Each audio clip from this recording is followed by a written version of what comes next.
আমি সেই 89 সন থেকে বাংলাদেশ জাতীয়তাবাদী দলের সাথে জড়িত। আমি 1989 সনে আমি ওয়ার্ড ছাত্র দলের সাধারণ সম্পাদক ছিলাম, পরবর্তীতে ওয়ার্ড যুব দলের সাধারণ সম্পাদক ছিলাম, এরপরে ইউনিয়ন যুব দলের সাধারণ সম্পাদক ছিলাম। বর্তমানে আমি ইউনিয়ন বিএনপির সাবেক আহ্বায়ক। আমাদের যেহেতু সদ্য আমাদের কমিটি বিলুপ্ত করছে, এখনও নতুন কমিটি এখনও হয়নি, কিন্তু এইখানেও আমি এখন সভাপতি পদপ্রার্থী আছি। আমি আসলে এই দলকে ভালোবাসি কেন? এই দল আসলে শহীদ প্রেসিডেন্ট জিয়াউর রহমান স্বাধীনতার ঘোষক। উনি রণাঙ্গনের বীর মুক্তিযোদ্ধা। উনি একজন দেশপ্রেমিক রাষ্ট্রপ্রধান ছিলেন, রাষ্ট্রনায়ক ছিলেন। ওনার সততা এবং আদর্শকে ভালোবেসে এবং পরবর্তীতে দেশনেত্রী বেগম খালেদা জিয়ার নীতি আদর্শকে ভালোবেসে আমি এই দল করি। এবং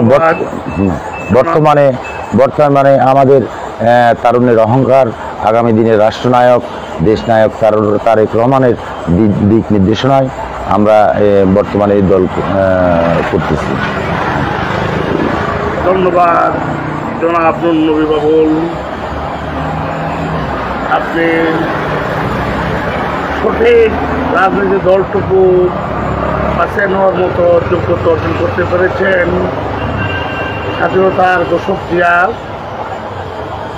যিনি বহুদলীয় গণতন্ত্রের প্রবক্তা, যিনি অংশীদারিত্ব গণতন্ত্রের প্রতিষ্ঠাতা, বাংলাদেশে প্রেসিডেন্ট জিয়াউর রহমানই একমাত্র জনগণের কথা বলার অধিকার দিয়েছিলেন। তাই আপনি যে এই দলের একজন নেতা বা কর্মী হতে পেরেছেন, তাই বাঙালি জাতির পক্ষ থেকে আপনাকে অভিনন্দন জানাচ্ছি। জনাব, টেকনাফ থেকে তেতুলিয়া সবাই বলে জিয়া, এবার সারা বাংলাদেশে একটি আওয়াজ উঠছে যে জিয়ার সরকার ক্ষমতা আসবে।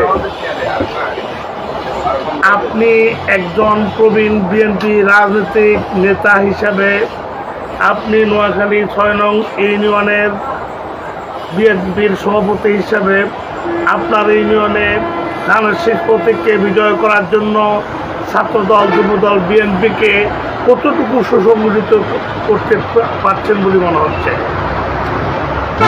আমি আগামীতে যেহেতু আমরা এখন আসলে আমি আমার ব্যক্তিগত ভোট নিয়ে এখন বাদ দিচ্ছি না। আমাদের মূলত আপনারা জানেন দীর্ঘ 18 বছর এই দেশটা একটা পেশিবাদী শাসকের হাতে একটা এবং ভারতের আধিপত্যবাদী ভারতের নীলনকশার একটা পেশিবাদী সরকারের কাছে বন্দী ছিল এদেশের জনগণ। সকল গত জুলাই আন্দোলনে এই স্বৈরাচারী ফ্যাসিস্টকে ক্ষমতাচ্যুত করে এখন দেশে নতুন আবহাওয়া সৃষ্টি করেছে। একটা ইন্টারিম গভর্নমেন্ট এখন বর্তমানে দেশ পরিচালনা করছে। আগামী ফেব্রুয়ারিতে আমাদের দল বাংলাদেশ জাতীয়তাবাদী দল এই মুহূর্তে বাংলাদেশের সবচেয়ে জনপ্রিয় দল এবং এই দলের প্রতি মানুষের অনেক আশা আকাঙ্ক্ষা আছে। আমরা আমাদের দলের আশা আকাঙ্ক্ষা পূরণ করার জন্য, সাধারণ মানুষের আশা আকাঙ্ক্ষা পূরণ করার জন্য মানুষের সাথে লেগে মানুষের কাজ করে যাচ্ছি, যেন আগামীতে আমাদের দলের পক্ষে সাধারণ জনগণের ভোটারদের মন জয় করে যেন আমাদের দলকে আগামী জাতীয় নির্বাচনে আমরা বিজয় করতে পারি, এই লক্ষ্যে আমরা কাজ করছি। আর আমি চেয়ারম্যানের নির্বাচনের কথা বলছেন, আমি 2017 সনে দলের এই দুঃসময়ে দল আমাকে নমিনেশন দিয়েছে, আমি ভোট করেছি।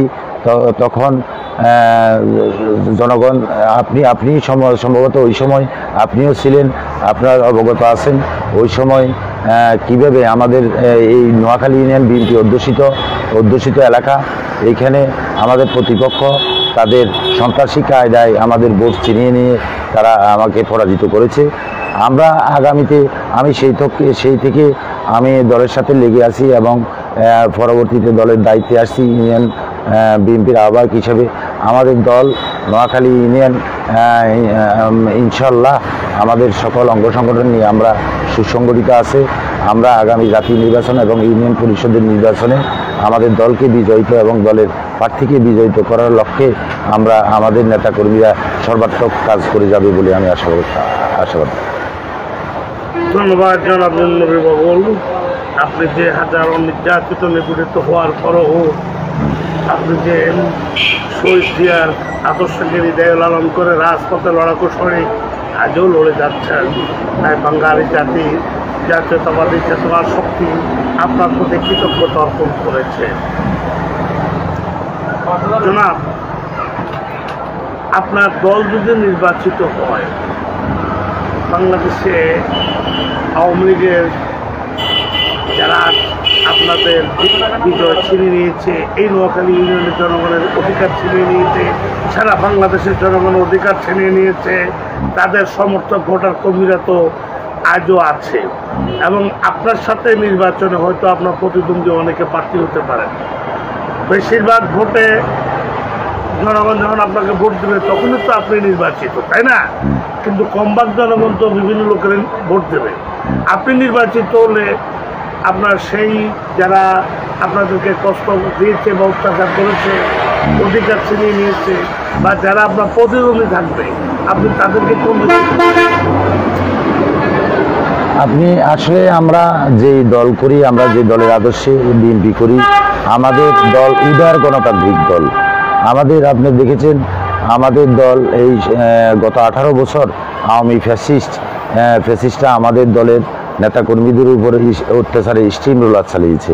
আমাদের দলের কেন্দ্রীয় নেত্রী থেকে বেগম খালেদা জিয়া, তারেক রহমান এবং আপনারা জানেন এই সরকারের রোশন হলে তারেক রহমান জিয়া পরিবারের বেগম খালেদা জিয়ার কনিষ্ঠ সন্তান আরাফাত রহমান কোকোকে এই সরকার হত্যা করেছে এবং আমাদের অনেক ত্যাগী নেতাকর্মী